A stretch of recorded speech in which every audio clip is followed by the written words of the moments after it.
So hello students, आप लोग लगातार से कमेंट कर रहे थे कि हमारी वार्षिक परीक्षा 2025 के लिए हिंदी के इंपोर्टेंट कभी परीक्षा लेकर के आई है, क्योंकि मैं आपको इंपोर्टेंट क्वेश्चन प्रोवाइड करा चुका हूं भाई।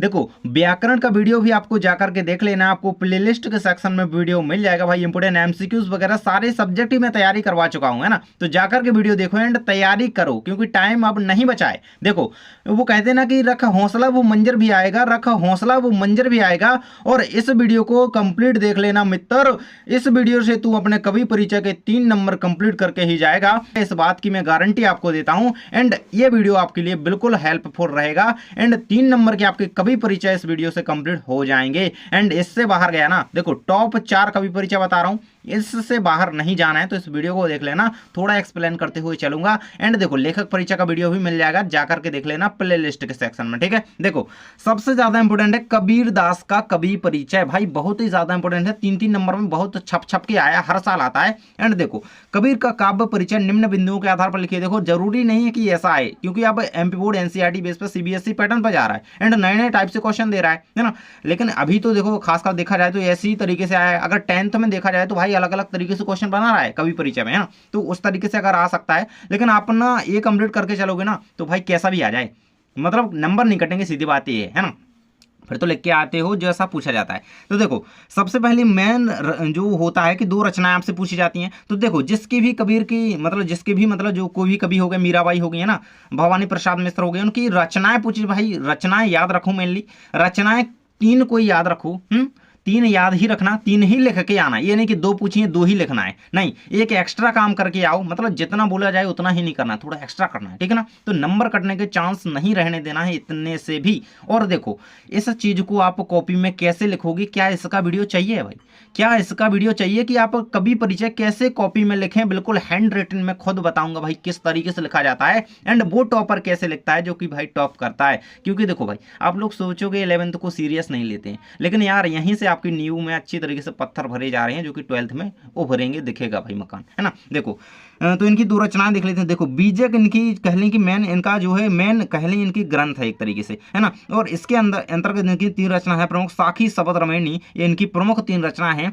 और आपको 2 रचनाएं भावपक्ष, कलापक्ष और साहित्य में स्थान, ये 3 पॉइंट दिए जाते हैं इनके आधार पर अंतर, जो कहें कि आपको परिचय लिखना होता है, ठीक है। अब भावपक्ष में मेनली लिखना क्या होता है भाई, तो इनकी क्या भावनाएं रही, क्या भाव इन्होंने व्यक्त किए, समाज के प्रति हो सकता है, या फिर अध्यात्म के प्रति हो सकता है, या फिर कहें कि कोई भी, देखो कोई भी पहलू है ना, उसके प्रति हो सकता है। तो देखो, कबीर ने अपने काव्य में धर्म, राजनीति, रीति नीति, समाज सुधार, अध्यात्म, सॉरी राजनीति नहीं है ना, रीति नीति है ना, अध्यात्म आदि विविध विषयों पर विस्तार से कहा है। उनकी कविता में स्थान स्थान पर प्रेम और भक्ति की उत्कृष्ट भावना परिलक्षित होती है। कबीर ने समाजगल बुराइयों का खंडन तो किया ही है, साथ ही आदर्श जीवन के लिए नीतिपूर्ण उपदेश भी दिया है। देखो, कबीर की मेन बातें याद रखना है आपको। समाज सुधार पर विशेष जोर उन्होंने दिया है ना, ये इनके भाव पक्ष में लिखना है ना। और रीति कुरीतियों का कहीं की विरोध किया है, और समाजगल बुराइयों का खंडन तो किया ही है ना। और जो बुराइयां हैं, कुरीतियां हैं, उनका खंडन भी किया है इन्होंने। अगला कहता है कि कला पक्ष भाई, तो कला पक्ष में लिखना क्या है कि इनकी भाषा सधुक्कड़ी है ना। इनकी भाषा को सधुक्कड़ी या खिचड़ी कहा जाता है भाई, इन्होंने मिला जुला करके भाषा लिखी है। इनकी भाषा को सधुक्कड़ी कहा जाता है, मतलब साधु एक तरीके से थे, तो सधुक्कड़ी याद रखिएगा, बहुत ज्यादा इंपॉर्टेंट है ना। किसकी भाषा को सधुक्कड़ी, कबीर दास की, ठीक है। खिचड़ी इनकी भाषा में ब्रज, अवधी, राजस्थानी, पंजाबी, मतलब सारा कुछ इन्होंने पटक दिया है, खिचड़ी बन गई एक तरीके से ना। चावल डाल दिया, दाल डाल दिया, सारे मसाले पटक दिए, खिचड़ी बन गई यार, पूरी भाषा इन्होंने डाल दी, तो सधुक्कड़ी खिचड़ी कह दिया, है ना। ये सारा कुछ यहाँ पे ये शब्द उन्होंने यूज किए। उपमा, रूपक, अलंकार, है ना। कला पक्ष में क्या लिखना होता है, देखो भाव पक्ष में तो हम जैसे ये सारी चीज देख चुके हैं, ये है ना। अब कला पक्ष में लिखना होता है, जैसे आप देखो कौन सी इन्होंने शैली वगैरह का यूज किया गया है ना, रस छंद कौन से इनके में यूज हुए हैं, अलंकारों की बात कर सकते हैं ना। तो ये देखो, ये सारे कहें कि इनके में यूज हुए हैं, तो ये लिख दीजिएगा ना। अगर छंद की बात आए तो दोहा छंद का लिख सकते हैं कि दोहे छंद का कबीर ने बहुत ही उपयोग किया है, प्रयोग हुआ है इनके काव्य में, है ना। चलिए, अगला आ जाता है यहाँ पे साहित्य में स्थान। भाई ये सबसे ज्यादा इंपॉर्टेंट बात हो जाती है। देखो, कबीर समाज सुधारक एवं, देखो ये तो इनके हर एक क्वेश्चन में आपको देखने को मिल जाएगा, कबीर क्या है, समाज सुधारक एवं युग निर्माता के रूप में सदैव स्मरण किए जाएंगे। और ये देखो, निर्गुण धारा के श्रेष्ठ कवि हैं, प्रमुख कवि है ना, कह लो एक तरीके से। चलिए, नेक्स्ट आपको कौन सा परिचय करना भाई, मीराबाई का। देखो वीडियो को मत छोड़ देना कि मुझे तो याद है, और याद है तो भाई रिवीजन कर लो यार, है ना। कब करोगे, क्यों पेपर के बाद करोगे क्या, अभी करो, है ना। देखो तो मीरा का काव्य परिचय निम्न बिंदुओं के आधार पर लिखना है, तो दो रचनाएं भाव पक्ष, कला पक्ष और साहित्य में स्तंभ, वही क्वेश्चन है। आगे देख लेते हैं, दो रचनाएं इनकी कौन कौन सी हैं। गीत गोविंद का टीका, राग गोविंद और राग सोरठा के पद, ये मीराबाई की रचनाएं, और मीराबाई लिखती हैं भाव पक्ष में। भाई उन्होंने क्या कहा है भाई, तो उनकी रचनाएं किससे रिलेटेड हैं, तो भाई कृष्ण भक्ति में उन्होंने कहीं की रचना की है, भक्ति भावना रही है ना। मीरा के पदों के वाचन और गायन से संकेत मिलता है कि मीरा की भक्ति भावना अंतःकरण से स्फूर्त है। उन्होंने मुक्त भाव से, देखो ज़्यादा अगर आप लोग शब्दों को कठिन नहीं बनाना चाहते हो तो बढ़िया से सरल शब्दों का यूज़ करो। एंड देखो मैं आपको एक वीडियो जल्दी ही ला रहा हूँ जिसमें आपको लिख करके बताऊंगा कि कैसे आप पेपर में लिखेंगे ना। और कला पक्ष में आपको लिखना है कि मीरा के अधिकांश पद राजस्थानी भाषा में, देखो कला पक्ष में मेनली भाषा का जो है लिखा जाता है कि भाषा कौन सी यूज है ना। और रस छंद अलंकार वगैरह जो हो गए है ना, मात्रक छंदों का ही प्रयोग हुआ है ना। और ब्रज भाषा गुजराती, इनसे भी उन्होंने शब्दों का यूज किया है, इस तरीके से लिख देना। अगला आ जाता है आपका भवानी प्रसाद मिश्र का काव्यगत परिचय निम्न बिंदुओं के आधार पर लिखिए, तो भाई वही मेन चीज है। एंड इनकी दो रचनाएं याद रखना, गीत परोस और मानस सरोवर भवानी प्रसाद मिश्र की रचनाएं हैं। एंड देखो इनके चैप्टर से भाई क्वेश्चन आता ही आता है ना। तो इनके चैप्टर के क्वेश्चन मैं करवा के चुका हूं, मैंने सारे चैप्टर्स के करवा चुका हूं, जाकर के वीडियोस देख लेना। देखो एमसीक्यूज के भी सेपरेट वीडियो डले हुए हैं, जाकर के देखो यार, तैयारी करो, एग्जाम से पहले वही देखना चाहिए।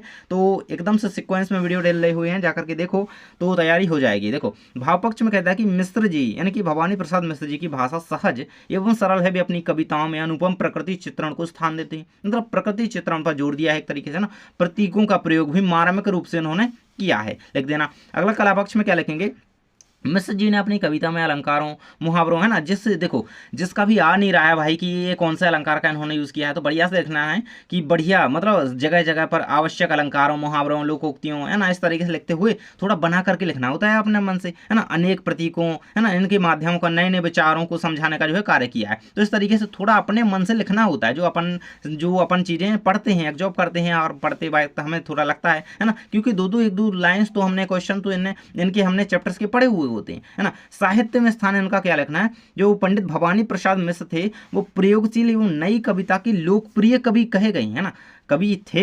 इनकी कविताओं में एक ऐसी सरलता और ताजगी है जो आज के किसी अन्य कवि में दिखाई नहीं देती है। तो थोड़ा डिफरेंट लिखना है उस कवि के बारे में, है ना। तो इस तरीके से लिखते हुए कंप्लीट करेंगे, है ना। उनकी भाषा शैली का प्रयोग मतलब सहज सरल भाषा शैली का यूज किया है, इस तरीके से सबका ही लिखना होता है, मेनली तो कहें, है ना। चलिए अगला आपको करना है एंड लास्ट कवि परिचय ये भी है ना, तो इसको कंप्लीट करके ही जाना। त्रिलोचन बहुत ज्यादा, देखो इन चार में से ना आपका बाहर नहीं जाएगा, इस बात की गारंटी मेरी है। इनको कंप्लीट करके जाओ और लेखक परिचय का वीडियो भाई देख लेना, क्योंकि वहां से 3 नंबर नहीं कटाने अपन को, है ना। ये तो करनी है, वो भी 3 नंबर अपन को चाहिए, और सारे नंबर चाहिए तो वीडियो पूरे देखने पड़ेंगे, क्योंकि यार मैंने सारा कुछ कंप्लीट करवा दिया है। देखो त्रिलोचन दो रचनाएं, भाव पक्ष कला पक्ष साहित्य में स्थान, है ना, यही पूछा जाएगा। तो त्रिलोचन की दो रचनाएं धरती दिगंत और गुलाब और बुलबुल, है ना।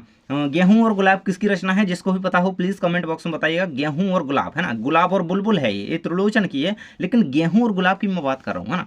तो चलिए इनका भाव पक्ष क्या लिखेंगे, सहत अनुभूति को सरल अभिव्यक्ति प्रदान करने में कुशल त्रिलोचन के विषय अपने आसपास से ही लिए गए हैं। लोक जीवन में उनका मन खूब रमा हुआ है, इसलिए जन जीवन की जितनी सहज स्वाभाविक प्रस्तुति आपके काव्य में हुई है उतनी अन्यत्र दुर्लभ है। देखो मतलब जन जीवन से जुड़े हुए ये आदमी हैं, है ना, मतलब कवि हैं जन जीवन से जुड़े हुए, तो इन्होंने जन जीवन से लोक जीवन से जुड़ी हुई रचनाओं का वर्णन किया है ना। तो इस तरीके से आप लिखिएगा।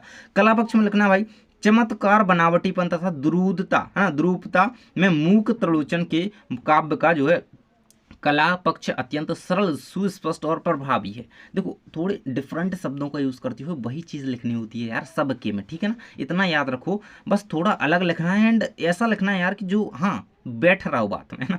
देखो उन्होंने व्यवहारिक भाषा को महत्व दिया है, वे अलंकारों का सरल प्रयोग करते हैं और प्रतीकों और बिंब भी उन्होंने लोक जीवन से ही लिए हैं, है ना। अगला यहाँ पे साहित्य में स्थान इनका लिखना है कि आधुनिक काल के वरिष्ठ कवियों में प्रतिष्ठित त्रिलोचन का जीवन लोक जीवन, मतलब देखो हमारे आधुनिक काल में हिंदी साहित्य में कह लो कि इनका प्रतिष्ठित स्थान है, इस तरीके से लिखता हुआ सबका कंप्लीट करना होता है, लेकिन थोड़ा इनके बारे में लिखना, है ना, विशेषकर, है ना। ऐसे तो सबके बारे में आप लिखते हैं कि विशेष स्थान है, लेकिन थोड़ा इनके बारे में लिखा करो, है ना।